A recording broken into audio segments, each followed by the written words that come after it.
Barbados has been working with multiple metaverse companies, and they're trying to establish this concept of digital sovereign land. The digital space that is the metaverse, and you have the physical and you have the digital. Some people talk about phygital. Changing the world, one blockchain at a time, with George Levy. Brought to you by Blockchain Institute of Technology.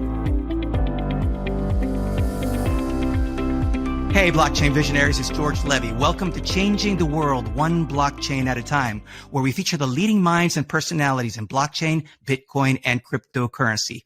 Today, we are very pleased to have Kellyanne Beepat. Kellyanne Beepat lives in Barbados, and she's a certified blockchain professional from BIT and a certified cryptocurrency investigator from Blockchain Intelligence Group. The Caribbean nation of Barbados has been in the news about how advanced they are, specifically when it focuses into the metaverse. In fact, what they're stating is that they want to establish digital sovereign land. That's a very, very tall ambition. Today, we have the opportunity to talk to Kellyanne, who actually works there and is very actively involved. And we're going to get her views on Barbados, cryptocurrencies, and the metaverse. Kellyanne, what a great opportunity and pleasure to have you on the show.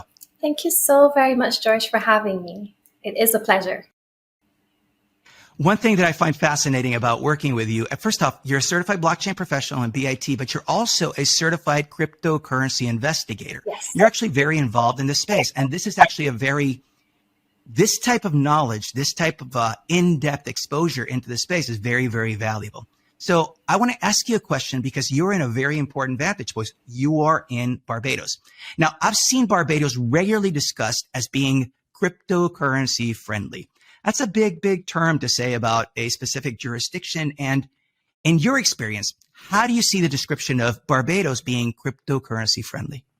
Well, I think Barbados has produced some amazing collaborations as it relates to digital currency solutions. I know one company in particular, which may be highlighted regularly in the media, is Bit. It's a locally based fintech company. And they have spearheaded several initiatives. They have partnered with various central banks to pilot and launch central bank digital currencies, not only in the Caribbean, but globally as well. They have created M-Money, which is a digital version of the Barbadian dollar. So people were able to download the M-Money apps and merchants as well, and be able to pay for some goods and services. I believe there are many merchants that are still utilizing this. And they're not the only fintech companies based in Barbados. I mean, the financial services industry in Barbados, I mean, they've seen many fintechs make Barbados their home because we have the knowledge base here in our people, you know. We have pretty robust infrastructure in place. And although we are not a tax haven, George, I want to be clear on that, foreign countries can really benefit from tax exemptions on gains that they may make from foreign cryptocurrency exchanges, for example.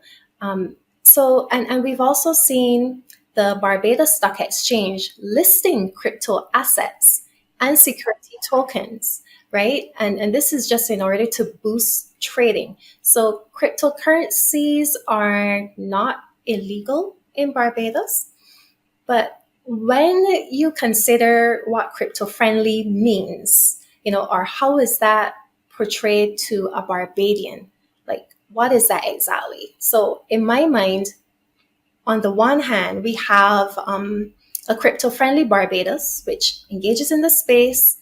We welcome investors. We welcome companies to come in and collaborate. We have persons working diligently with the government to pioneer various initiatives. But I also think the description of friendly needs to relate to something that is easy to understand, easy to access. It's easily integrated into everyday use. So for the average Barbadian, is cryptocurrency viewed as easy to understand? Is it easy to access? Can we readily use our crypto in our everyday lives? Can we pay for groceries using crypto? Or if we go to buy our coffee from Italia Coffee House, and by the way, that's a local coffee franchise, really good. Anytime you're in Barbados, you have to try it. Thank you for letting me know. You're welcome. So can you do these things? If you want to sell your crypto, can you easily link a local bank account to an exchange and move your crypto between those platforms? So these are some questions that come to my mind when I think about friendliness. So currently, we know commercial banks take their lead from central banks, okay? And central banks are going to have their risk framework that determines the level of risk they're willing to take and the types of transactions they will allow. And this is based on many factors, with regulation being a major one. So not only that, but the level of additional resources and education and training from a banking standpoint, and the management of crypto transactions, which, that's going to be a major factor in deciding whether we're going to see an immediate shift or a gradual shift, or whether we continue to err on the side of caution for as long as possible, maybe. And then we have the regulatory component as well, because our regulators need to know how to manage the oversight of crypto activities, because they're slightly different. We're looking at decentralized platforms. There's no centralization, so how are they managing this? So we need regulators, we need the banks, we need the stakeholders in the space working together to make this happen, to make Barbados as truly a crypto-friendly location. I mean, right now we can use brokers to facilitate buying and selling various cryptocurrencies, or even peer-to-peer networks where people help each other to invest in the space. And there's a pretty big network of persons that I'm aware of that utilize each other, to help out.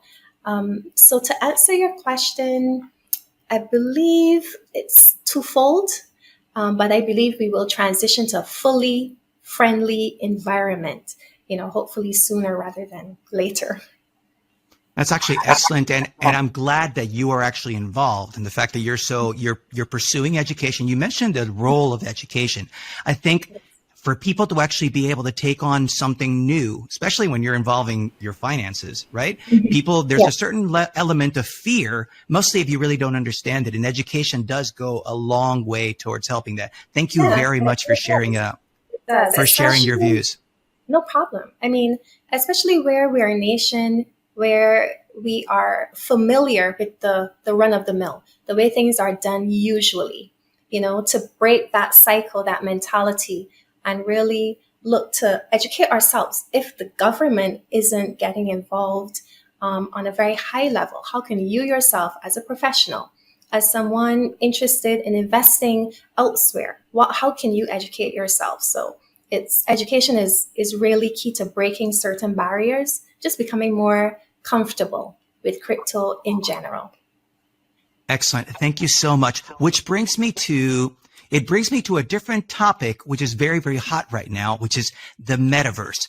Now, Barbados specifically, one of the key reasons why Barbados is so much in the cryptocurrency news is that Barbados has been working with multiple metaverse companies, and they're trying to establish this concept of digital sovereign land, which when we're talking about the digital space that is the metaverse, and you have the physical and you have the digital. Some people talk about phygital, right? You have physical and digital, and Barbados is basically stepping forward and actually wants to establish digital sovereign land. Do you have any views on this? Have you been experiencing any along those lines? When I first saw it, I thought it was so interesting, and it actually made me smile because it just feels like we are accelerating at a rate I did not foresee. So if we think about what an embassy really is, it's a country's diplomatic mission abroad. Okay, so from political to social, even cultural relations can be fostered between different countries through the use of embassies. I think currently Barbados may have about 14 embassies globally and several of other consulates, I believe. And one issue that Barbados has faced is because we are such a small island nation, it's quite costly to physically have a diplomatic presence, in places that we would wish to establish connections. So when I saw it, I was like, okay, this embassy within a metaverse can bridge that gap. So based on the media, the reports that I've read, the agreement was signed with Decentraland, and that's just one virtual reality platform available. There are also other other agreements with other metaverse platforms. I believe they're going to be getting on board just to do different things, be able to offer the services that they want to offer. So I think what we'll eventually see is several spaces where virtual consular services can be offered. So maybe e-visas, information, just bridging that. And one thing I find interesting is the value of the space being purchased. So when I thought about them purchasing sovereign land, like what is that? Like, to the average person, what is sovereign land? It's been said that virtual land can be quite expensive, although I can't speak to the price tag attached to this, but reading some headlines, you can probably purchase virtual land for upwards of $1 million, which is quite fascinating. However, the fact that the embassy becomes accessible and is inclusive, regardless of where you are in the world, that experience becomes invaluable to me. So, and it's not negating the need for a physical presence, but it just opens up so many opportunities for connections, which would otherwise be closed off. So you can't really attribute a value to that. The value is in the connections and the people and what that embassy is going to represent. That's fantastic. One thing that I would say about what you brought up is the metaverse presents an opportunity for people to be able to experience it regardless of geographic location. Like right now, we are conducting this interview right now, and I'm actually in Miami, Florida, and you're in Barbados, and we're able to leverage the web. But in the metaverse, we could both be literally in the same spot, right? And this type of this different concept of sharing the same space in the metaverse, regardless of where we may be in the physical space, is truly fascinating. Thank you very much. You're welcome. Kellyanne, I am very, very grateful we had the opportunity to speak with you. Very excited about everything that's going on with Barbados. And thank you so much for sharing your views and expertise on this topic. Thank you. You're most welcome. I hope you enjoyed this video and that you learned something in the process. I bring you brand new videos every single week, so make sure to subscribe to this channel. And if you have any questions or comments, please leave them below. I would love to hear from you. Until next time, I'm George Levy. We're changing the world one blockchain at a time. See you next time.